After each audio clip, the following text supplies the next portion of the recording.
So I have two different locks, and I want to change, let's say, the bottom one, and it's a smart key. So what you need to do is insert the key, the correct one, the original one, flip it this way, press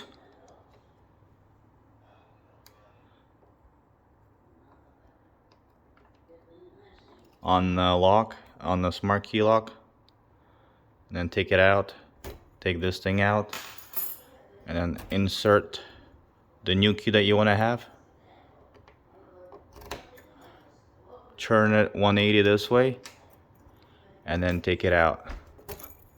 Boom, you're done. So now this key switches it, and this key now switches both of them.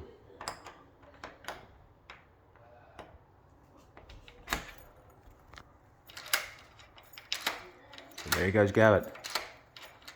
Again, insert the original, flip it to the side, insert the needle, take both of them out, and then insert the new one 180, and then take it out. Let me know if it helped. Comment below if you have any questions.